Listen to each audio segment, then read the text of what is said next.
வணக்கம் என்னாரே நட்புகளே, சகோதர சகோதரிகளே, தனிமை மாப்பிள்ளைகளே. அதாவது இப்போ தான் சூர்யாவுடைய வீடியோவை நான் பார்த்தேன்.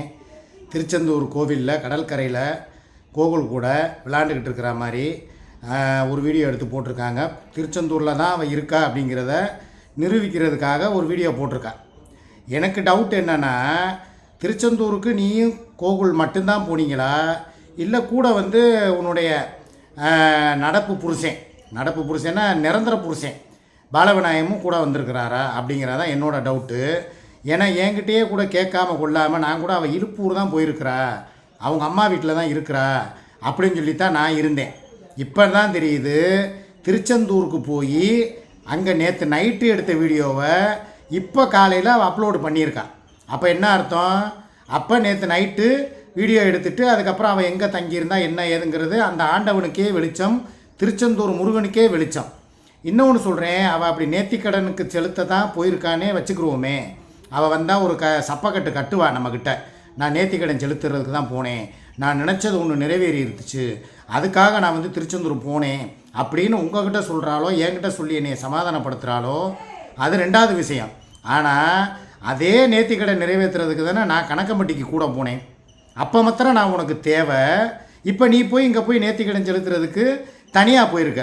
ஒரு நல்ல நாளும் பெரிய நாள் அதுவுமா, ஒரு ரம்ஜான் அதுவுமா, ஒரு வீடான வீட்டில் ஒரு பொம்பளை இருந்து சரியா உனக்கு உன் விசேஷம். நான் யார் விசேஷத்தையும் பாகுபாடு பார்க்குறவன் கிடையாது.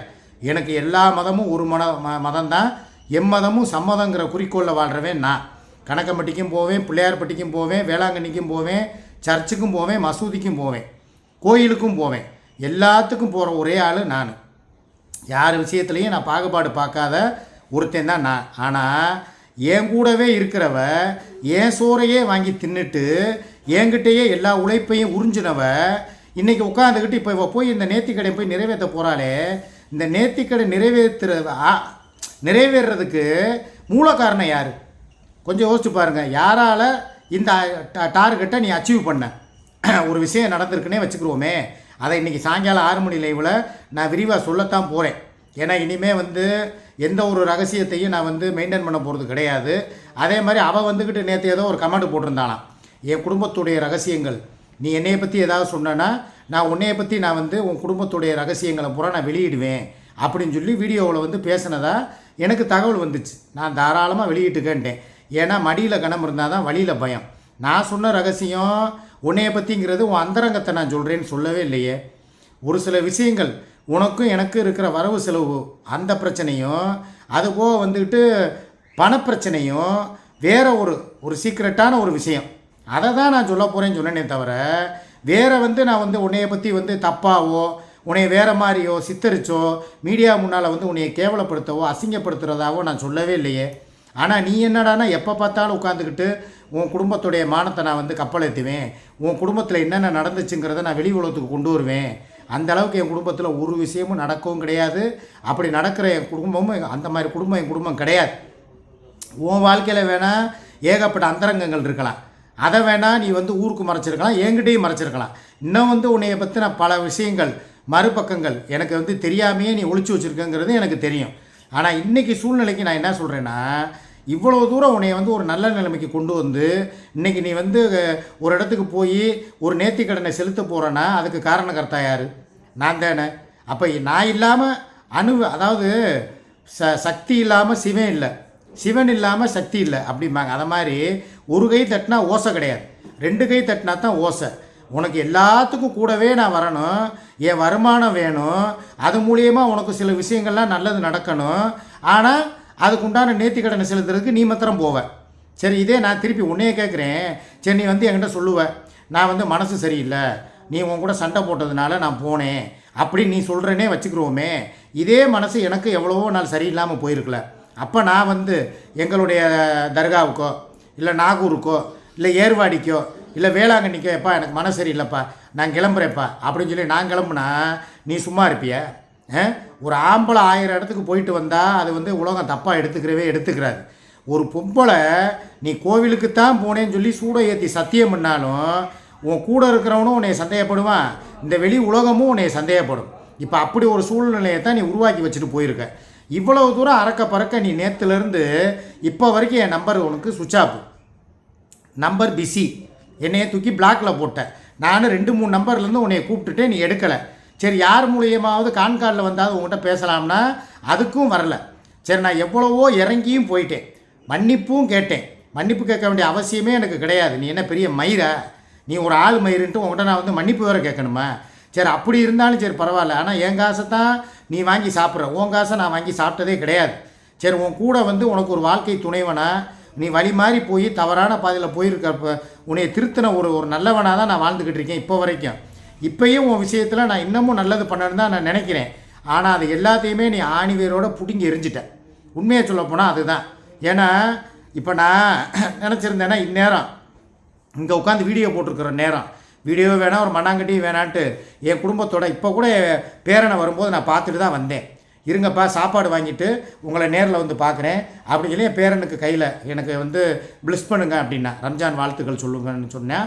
அவன் காலில் விழுந்தேன். அவனுக்கு கையில் செலவுக்கு ஒரு 500 1000 கொடுத்துட்டு, அந்த சம்மந்தக்காரம்மா மகளுக்கு பிள்ளை பிறந்ததுக்கு ஒரு கையில் அவங்களுக்கு ஒரு 500 கொடுத்துட்டு, அதுபோல் என்னண்ணே மோதிரம் வாங்கி போடுறேன் நீங்கள், என்னண்ணே 500 கொடுத்துட்டு அப்படியே ஓடுறீங்க அப்படின்னாங்க. அம்மா நான் செய்கிறேன், இனிமேல் செய்வேன். என் குடும்பத்துக்காகவும் என் கூட இருக்கிறவங்களுக்காகவும் என் சுற்றார் உற்றார் உறவினர்கள் சொந்தம் பந்தம் எல்லாத்துக்கும் கண்டிப்பான முறையில் என் வருமானத்தை நான் கொடுக்கத்தான் போகிறேன். ஏன்னா இன்றைக்கி நீ என்னை கேவலப்படுத்திட்ட, இன்றைக்கி என்னை அசிங்கப்படுத்திட்ட. இவ்வளோ தூரம் வந்து எனக்கு சொந்த பந்தம் எல்லாம் இருந்தோம், உனக்காக நான் மன்னிப்பு கேட்டு நீ வாப்பான்னு கூப்பிட்டோம். மணி இப்போ என்னாச்சு? இப்போ வரைக்கும் நீ வரல, மத்தியானம் ஆக போகுது, இப்போ வரைக்கும் நீ இன்னும் எனக்கு ஒரு ஃபோன் பண்ணலை, ஒரு வாழ்த்துக்கள் சொல்லலை. எல்லாரும் ஊரே எனக்கு வாழ்த்துக்கள் சொல்லி வாட்ஸ்அப்பில் பார்த்தா ரம்ஜான் வாழ்த்துக்கள் அண்ணா, மாமா வாழ்த்துக்கள், வெளிநாடு உள்நாடு அதர் ஸ்டேட்டு எவ்வளோ இப்போ ஆயிரக்கணக்கான மெசேஜ் எனக்கு வந்து வாட்ஸ்அப்பில் குமிஞ்சு கிடக்கு. அதுபோல் காலையில் ஒரு விஷயம் சொல்ல மறந்துட்டேன். என் மாப்பிள்ளை சிங்கப்பூர் மைதீன், அவர் பேரை நம்ம மிஸ் பண்ணிட்டேன். அவருக்கும் என்னுடைய வாழ்த்துக்கள். அல்லாஹ் வந்து உங்களுக்கு எல்லா வல்ல இறைவன் அந்த அருளை கொடுப்பாராக. உங்களை மிஸ் பண்ணிட்டேன், காலையில் இதில் சொல்லாமல் விட்டுட்டேன். உங்களுக்கும் ரமலான் வாழ்த்துக்கள், உங்கள் குடும்பத்தாருக்கும் உங்கள் பொண்ணுக்கும் எல்லாருக்கும் என்னுடைய வாழ்த்துக்களை நான் சொல்லிக்கிறேன். அதுபோக வந்து எல்லாருமே எனக்கு வாழ்த்துக்கள் சொல்லிக்கிட்டு இருக்காங்க. அவர் சொன்னதுக்கப்புறம் தான் எனக்கே இதில் வருது. அவ்வளோ பேர், டாலி பேபி, 10 பிரியா, அப்புறம் அபிப்பிள்ளை, இன்னும் ஏகப்பட்ட பேர் வாழ்த்துக்கள் சொன்னவங்க லிஸ்ட்டை சும்மா ஒரு ஜஸ்ட்டு ஒரு சாம்பிளுக்கு சொல்லலாம். யூசுப்பு அவர், கட்டரம்பு சேனல் ஸ்டாலினு, அப்புறம் வந்து யுவஸ்ரீ, மஞ்சு பிள்ளை, திமிரும் தமிழன், வசந்திமா, தென்றல் செல்வம், சிக்காவின் வாழைப்பழம், அப்புறம் தீபாவளிக்கு நான் கிஃப்ட் கொடுத்தவங்க, சுஜி பிள்ளை சென்னை அந்த பொண்ணு, அடிச்சார் சிக்கா, BlackBerry, Daniel, Naveena teacher Palakkad, Keerthana, அப்புறம் வந்து அவர் பேர் என்ன சேலம், அவர் பேர் நல்ல பேர், எனக்கு 5000 ரூபா பணம் கொடுத்தாரு பார்த்தீங்களா, அவர் சேலத்தில் இருந்து, அவர் பேர் நல்ல பேரில் மணிகண்டன், அவர் குட்டி குஞ்சான், ஆலியா பட்டு, கோவை செல்வி, அபிப்புள்ள, மகதூம் ராஜா, அப்புறம் விஜயலட்சுமி விஜிமா, அப்புறம் என்ன யார் கல்ஸ்பர் மேலு, என் நண்பன் முத்துப்பாண்டி, அவர் அப்பாஸ் பாயி, ரைடு வித் சிவிக்கு, அப்புறம் மாசானந்து, அப்புறம் பெனாசிர் துபாயில் இருக்க அந்த பொண்ணு, அப்புறம் இன்னொரு ஆளுக்கும் சொல்ல மறந்துட்டேன், மரியா சிஸ்டர், எனது அருமை சகோதரி, கர்த்தரின் ஆசீர்வாதம் பெற்ற எனது சகோதரி, எப்படி எனக்கு மெர்சிமாவோ அதை மாதிரி மரியா சிஸ்டர், அவங்களுக்கு நான் வாழ்த்து சொல்கிறேன், அவங்களும் எனக்கு வாழ்த்து சொல்லியிருக்காங்க. 10 பிரியா, மலேசியா சகோதரி, சதீஷ் கிறிஸு, கோவை கார்த்தி, சதாமு, அப்புறம் லலிதா, இப்படியே சொல்லிக்கிட்டே போகலாம், ஏகப்பட்டது இருக்குது. எம்தீஸ் அவங்க பணம் போட்டாங்கள்ல 5000 ரூபா அவங்க, அப்புறம் ரூபன், அப்புறம் வந்து சிக்காவின் அவன் பேர் என்ன மான்வேட்டை நாயகன் அவன், அப்புறம் காரக்குழம்பு கனி, இன்னும் ஏகப்பட்ட பேர் போய்கிட்டே இருக்குது. நான் வரிசையாக படித்தேன்னா இந்த வீடியோ பத்தாது. அதுக்கப்புறம் என் மகனும் எனக்கு வாழ்த்துக்கள் சொல்லியிருக்கான். இப்படியே உலகமே எனக்கு வாழ்த்துக்கள் சொல்லிக்கிட்டு இருக்குது. காலையிலேருந்து என்னுடைய வாட்ஸ்அப்பில் வந்து நான் வந்து வாழ்த்து மலையில் நனைஞ்சிக்கிட்டு இருக்கேன். ஆனால் கூடவே இருந்து வாழ்த்து சொல்ல வேண்டியவன் என் கூடவே இருந்துக்கிட்டு என் சாப்பாடையே சாப்பிட்டுக்கிட்டு எனக்கு இல்லாமல் இப்போ எங்கேயோ போய் நான் அதை கோயிலுக்கு போயிருக்கிறேன். நான் வேறு மாதிரி தப்பாக பேசக்கூடாது. சப்போஸ் அவள் பாலவிநாயகத்தோட போனாலுமே அவள் புருஷன் கூட தானே போயிருக்கான்னு சொல்லி விட்டுறணும். ஆனால் இன்னொன்று சொல்கிறேன், புருஷன் கூட போகிறவ அப்படியே புருஷன் கூடயே போயிரு. தயவுசெய்து இனிமேல் என் வாழ்க்கைக்குள்ளே வராத, நானும் உன் வாழ்க்கைக்குள்ளே வரமாட்டேன். நேற்று நான் ஒரு வார்த்தை தானே விட்டதுக்கு தானே மன்னிப்பு கேட்க சொன்னீங்க. ஒரு அப்பே ஆத்தாளுக்கு பிறந்தவளாக இருந்தா நீ வந்து வரக்கூடாது, என்னை விட்டு பிரிஞ்சிருன்னு சொன்ன வார்த்தை தானே உன்னைய பாதிச்சிச்சின்னு சொல்லி ஒரு ஆள் மூலியமாக எனக்கு தூது விட்டேன். இப்போ நான் அவர் மூலியமாகவும் இல்லாமல் பப்ளிக்கில் மீடியாவில் தானே என்னை மன்னிப்பு கேட்க சொன்னேன். நானும் மன்னிப்பு கேட்டேன்ல, சாரிப்பா இனிமேல் வந்து அந்த மாதிரி வார்த்தைகளை யூஸ் பண்ண மாட்டேன்னு சொல்லி மன்னிப்பும் கேட்டேன்ல. நல்லவளாக இருந்தால் என்ன பண்ணியிருக்கணும், காலையில் 6 மணிக்கே கிளம்பி 10 மணிக்கு இங்கே வீட்டு வாசலை நீ மிதிச்சிருக்கணுமா இல்லையா? வந்து சரி வாயா ரம்ஜானை சிறப்பாக கொண்டாடுவோம், போ சாப்பாடை வாங்கிட்டு வா, இல்லை வா உங்கள் அம்மா வீட்டுக்கு வர்றேன், வா வீட்டை கழுவுவோம், ஊதுபத்தியை பொருத்தி வைப்போம், பள்ளியாசலுக்கு போனியா போயிட்டு வா, நான் உனக்கு ஆரத்தி எடுக்கிறேன் அப்படின்னு சொல்லி எல்லாம் பண்ணியிருக்கலாம்ல. அப்போ குற்றமுள்ள நெஞ்சு குறுகுறுக்குது. எங்கே நம்ம வந்து இங்கே வந்தோம்னா அவனுக்கு எனக்கு அவளுக்கு சண்டையாயிருமோன்னு சொல்லி அவள் வராமல் அங்கேயே உட்காந்துக்கிட்டு இருக்கா. இதை நான் என் வாழ்நாள் பூரா மறக்கவே மாட்டேங்க. உண்மையிலே சொல்கிறேன், இந்த நாள் என் டைரியில் நான் குறித்து வச்சுக்கிற போகிறேன், என் காலண்டரில் குறிக்க போகிறேன். ஏன்னா எங்கே என்னை அவமானப்படுத்தினியோ அதே உனக்கு ஒரு பண்டிகை வரும், அந்த நேரம் நீ என்னை கெஞ்சுவ, அந்த நேரம் நான் என் குடும்பத்தோடு அங்கே பட்டாசு வெடித்து குதூகலமாக பட்டாசை சுட்டு போடட்டுமா அப்படின்னு சொல்லி நான் பாட்டு பாடிக்கிட்டு, அதே மாதிரி பட்டாசு இனிமேல் எல்லாமே இனிமேல் நல்லா தான் நடக்கும், பட்டாசு இனிமேல் கொளுத்தாமல் வெடிக்கும்னு சொல்லி என் குடும்பத்தோடு கொளுத்துவேன். நீ அங்கே அதை பார்த்து வயிறு எரிஞ்சு சாவணும். அந்த அளவுக்கு நான் உனக்கு இன்றைக்கி சாபம் விட்றேன். ஏன்னா பள்ளியாசலுக்கு போயிட்டு வந்து நேராக எங்கள் அம்மா வீட்டுக்கு போனேன். எங்கள் அம்மா இல்லாத குறை இன்றைக்கி தான் எனக்கு தெரிஞ்சிச்சு. அந்த பக்கம் பார்த்தா சுமி என்னை கூப்பிடவே இல்லை, வாண்டடாக நான் கூப்பிட்ற மாதிரி இருந்துச்சு. சின்ன மகனை பார்த்தா நீங்கள் பிரியாணியை கொண்டு வர வேணாங்கிறேன். அதையும் தாண்டி வெக்கத்தை விட்டு மானத்தை விட்டு ரோசத்தை விட்டு காலையிலே போய் அவங்கள பார்த்துட்டு வந்துட்டேன்.